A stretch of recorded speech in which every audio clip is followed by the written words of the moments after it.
राष्ट्रवादी गौरव Chauhan YouTube channel पर मैं गौरव चौहान आपका हार्दिक स्वागत करता हूं।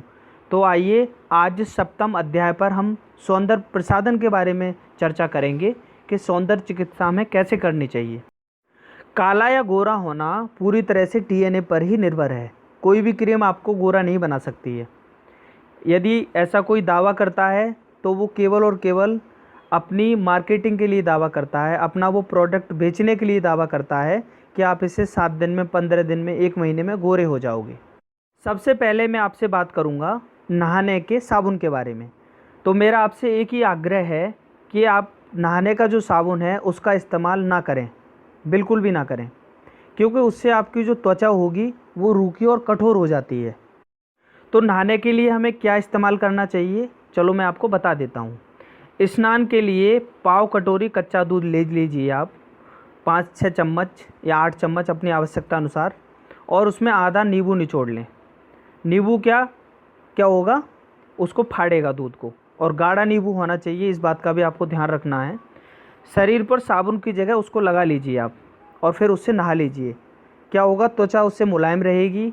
आपके शरीर के अंदर की जितनी भी गंदगी होगी वो नींबू के माध्यम से बाहर आ जाएगी। क्योंकि आप एक बात समझ लीजिए, जो ये दूध होता है ये सारी गंदगी को अवशोषित कर लेगा। ये सबसे अच्छा साधन है गंदगी को बाहर निकालने का, चाहे वो हमारे शरीर की गंदगी हो, चाहे वो हमारे चेहरे की गंदगी हो।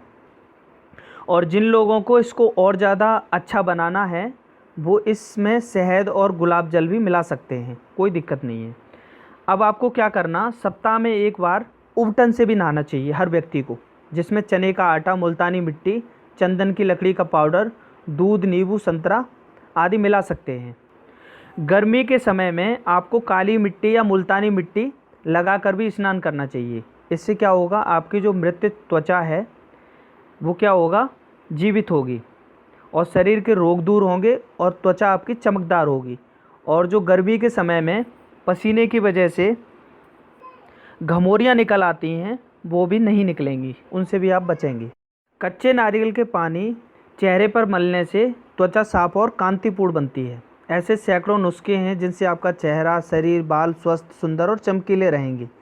और सबसे बड़ी बात है कि इसका कोई साइड इफ़ेक्ट भी नहीं है, और आपका पैसा भी बचेगा, क्योंकि सारा का सारा जो भी सौंदर्य प्रसाधन है वो आपके रसोई घर में ही उपलब्ध है।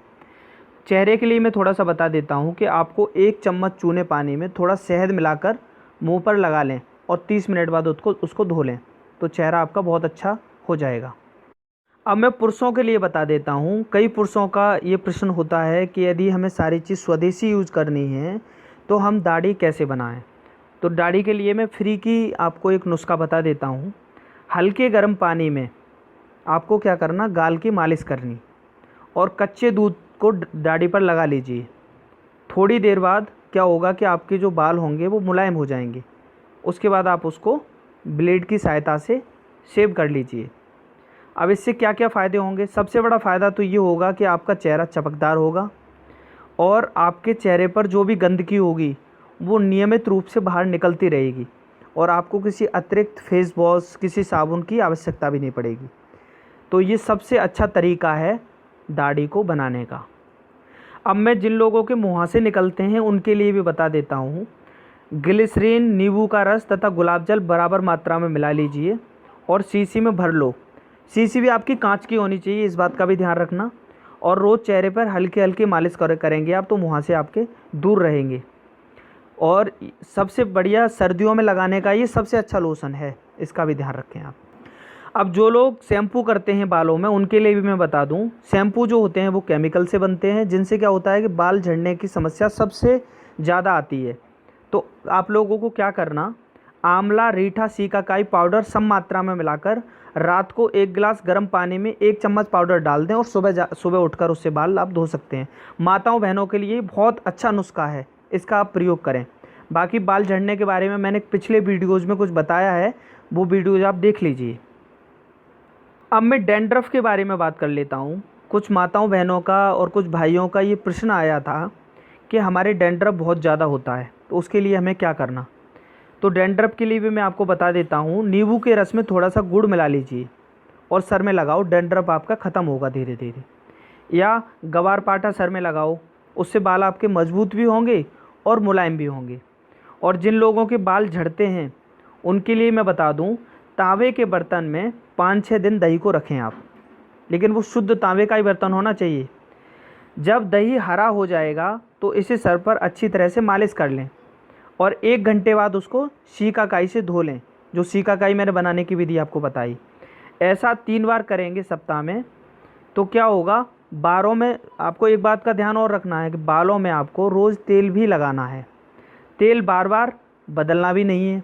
और सबसे जो अच्छा तेल है उत्तर प्रदेश के लिए, और मैंने जो उस दिन बताया था राजस्थान के लिए, वो सरसों का तेल है, शुद्ध कच्ची घानी का सरसों का तेल, जिसको बालों में रोज़ कम से कम 100 बार कंघी घुमाएं तेल लगाने के बाद। इससे आपके बाल झड़ेंगे नहीं और बाल आपके काफ़ी मजबूत भी होंगे। अब मंजन के विषय में बात करते हैं। मंजन भी हमारे लिए बहुत ही महत्व का है। तो सबसे पहली बात, हम जो टूथपेस्ट का इस्तेमाल अपने घरों में करते हैं, ये सारे के सारे टूथपेस्ट जानवरों की हड्डियों और पाउडर से बनाए जाते हैं, जिसमें फ्लोराइड मिलाया जाता है। बिना फ्लोराइड के ये लोग नहीं बनाते इसको। फ्लोराइड क्या करेगा, फ्लोरोसिस नाम की बीमारी का जन्म करेगा। तो हम लोग को क्या चाहिए कि इसका इस्तेमाल ना करें। भारत में क्या है, पानी में ही पहले से ही बहुत सारा फ्लोराइड है, बहुतायत में है फ्लोराइड।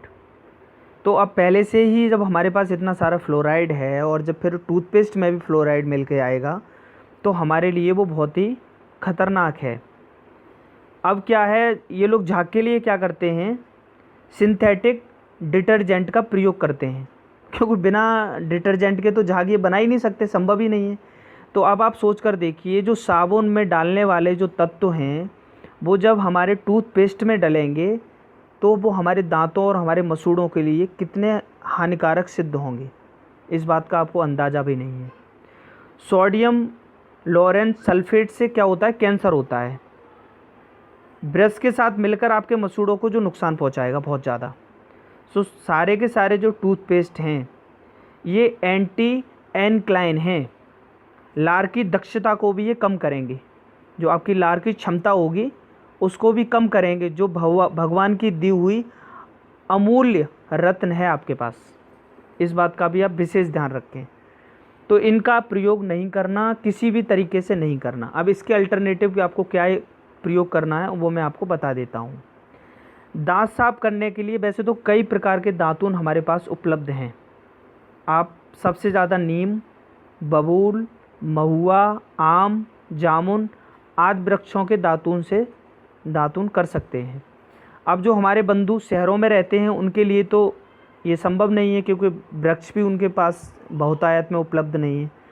तो वो अपने घरों पर भी मंजन बना सकते हैं। क्या करना, उनको त्रिफला चूर्ण लेना 100 ग्राम, मेथी दाने का चूर्ण लेना 50 ग्राम काला वाला, नमक लेना 2 चम्मच और तवे पर भूनकर एक डिब्बे में रख लें और सुबह शाम अपनी जो बीच की उंगली होती है उससे मंजन करें, उनके लिए बहुत अच्छा। अब मैं आपको दूसरे प्रकार का भी मंजन बता देता हूँ।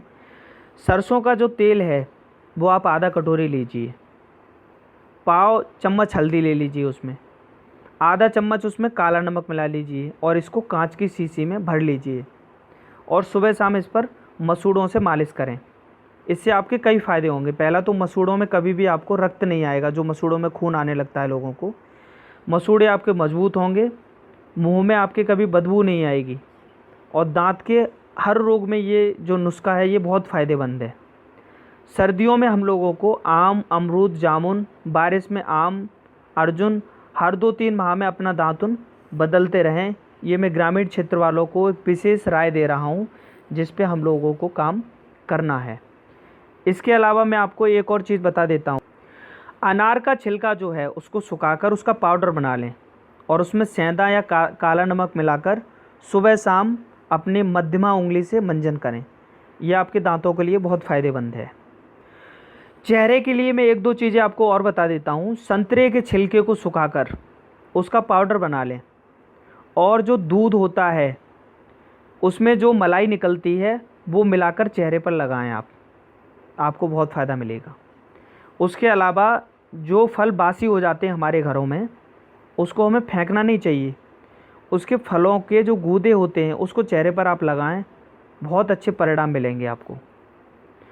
मैं आपको एक दो चीज़ें और बता देता हूँ। जैसे जो फल केले के जो छिलके होते हैं वो आप अपने जूतों पर उससे मालिश करेंगे तो जूते बहुत चमकदार हो जाते हैं। तरबूज खाने के बाद जो हरा हिस्सा बचता है उसको हम लोग फेंक देते हैं। इसका प्रयोग आप अपने चेहरे पर भी कर सकते हैं। चेहरे पर आप उसको मलिए, आपको बहुत सारे फ़ायदे होंगे। एक चेहरा आपका बहुत अच्छा चमकदार दिखेगा और गंदगी भी बाहर आएगी। और उसकी सब्ज़ी भी आप बना सकते हो या आप गाय को भी खिला सकते हो, उसको फेंकने की आवश्यकता नहीं है। तो इसी के साथ मेरा आज का ये अध्याय ख़त्म होता है।